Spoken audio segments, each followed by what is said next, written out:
31 ঘন্টার অপারেশন শেষে আমরা শিশু সাজিদকে অচেতন অবস্থায় উদ্ধার করি।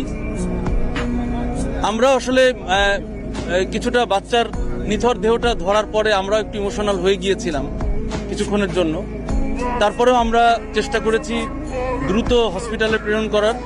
আমরা কিছুক্ষণ আগে জানতে পারলাম তাকে মৃত ঘোষণা করা হয়েছে। ইন্না লিল্লাহি ওয়া ইন্না ইলাইহি রাজিউন। আমরা আসলে বাবা মার কথা চিন্তা করছি। আমরা অবশ্যই তার পরিবারের প্রতি সমবেথী।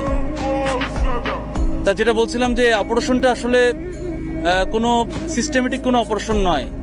আগুন অথবা পানি থেকে ডুবে উদ্ধার করা, আমরা যেসব সচরাচর যেসব অপারেশন করি এই অপারেশনটা একটু ভিন্ন। এখানে অনেক চ্যালেঞ্জ ছিল, অনেক সমস্যা ছিল এবং সকল সীমাবদ্ধতার মধ্যে দিয়ে আমরা একযোগে কাজ করেছি।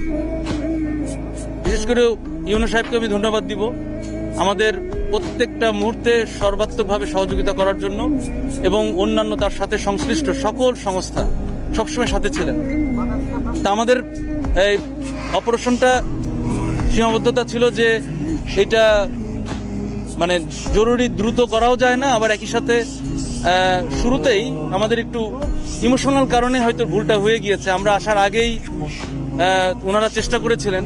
এই চেষ্টাতে আসলে ওই সময় তার এই যে 8 থেকে 6 ইঞ্চির, আমরা বলছি 6 ইঞ্চি, বাট আসলে এটা প্রথমে ছিল 8 ইঞ্চি, এই ডায়ার একটা ছোট ইসের মধ্যে যখন চেষ্টা করা হয় তখন কিন্তু অনেক মাটি পড়ে যায়, মাটি এবং খড়কুটো পড়ে যায় এবং বেশ পরিমাণ পড়ে যায়। আমাদের সার্চ ভিশন ক্যামেরা দিয়ে কিন্তু আমরা যখন দেখি আসার পরপরই, তখন কিন্তু দেখা যায় শুধুমাত্র মাটি, তার কোনো অস্তিত্ব অথবা হাত মুখ কোনো কিছুই দেখা যাচ্ছিল না, খড়কুটো দেখা যাচ্ছিল।